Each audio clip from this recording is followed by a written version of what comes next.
Gjoni kapitulli 11 është një histori shumë e fuqishme, është historia e një familje, e dy motra, një vllaj, edhe ky vllaj u sëmur shumë. E ka emrin Lazar. Lazari u sëmur. Edhe motrat i çuan fjalë Jezusit, ta dëgjoj ai që ti e do, vllajin ton, është shumë sëmur. Jezusi e mori lajmin, edhe u kthy te dishepujt dhe i tha, Lazari nuk është mirë, tha, po dale dorin dhe 1-2 ditë pasaj do vemi. Edhe ti bie shkurt,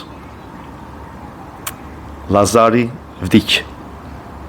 Jezusi në fillim i tha dishepujve, dëgjoj, Lazari tha po flegjum. E po mirë than ata, do bëhet mirë me që po flegjum. Jo, tha, e kam llafin që ai vdiq. Edhe vajti Jezusi pasaj. Pas 4 ditësh, do me thënë Lazari kishte vdekur për 4 ditë. Edhe Jezusi vajti. Kështu që fillojmë të lexojmë nga vargu 39.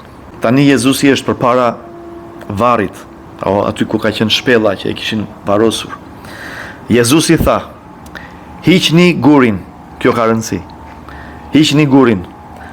Marta, motra e të vdekurit, i tha, Zot, ai tashmë qelbet, do me thënë shere keqe, sepse ka vdekur prej 4 ditësh.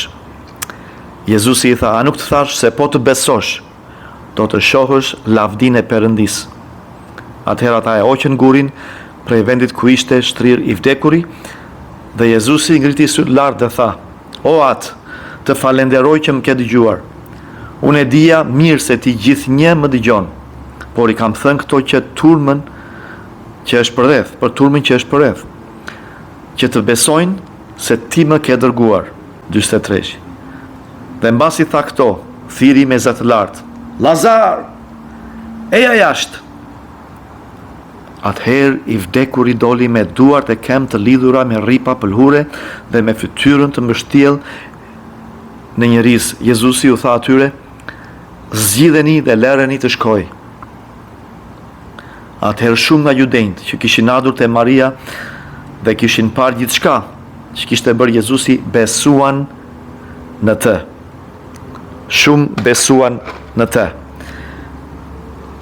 Unë predikova këtë të dielën në kish në fakt, këtë ngjarje. Edhe 2 gjëra janë shumë interesante, që u hoqen për këtë mrekulli që të ndodhte. Gjëja e parë që u hodh, në bazë të fjalës e Jezusit, ai tha, hiqni gurin, atë gurin që ishte midis të vdekurit dhe të gjallëve. Gjëja e parë që duhet hequr gjithmonë, çfarë ndodhet midis jush dhe besimit juaj? Çfarë ndodhet midis, çfarë guri është midis jush dhe mrekullisë? Çfarë po bllokon? Çfarë ka ndodhur? Dhe çfarë thot Perëndia? Ai gur duhet të hequr. I madh ai vogël, ai gur duhet hequr. Disa njerëz zemra i është bërë gur, po me frymën e Perëndis zemra ndryshon nga dashuria e Perëndis. E dyta gjë që u hoq, ai Lazari doli, mrekullia erdhi. Ai doli nga varri, por ama kishte akoma i lidhur me ato rrobat e varrimit. Gjëja e dytë që tha Jezusi për t'i hequr, pas gurit, rrobat e varrimit. Pse? Sepse Lazari duhet të ishte i lirë, nga koka deri te kema. Ato rrobat nuk po e lejonin të ishte i lirë. Miq të dashur, 2 gjëra duhen hequr. Guri dhe rrobat e varrimit. Pse? Që njeriu të shijojë lirinë në Perëndin. Qofshi të bekuar çdo ditë të jetës tuaj. Pastor Fajketi.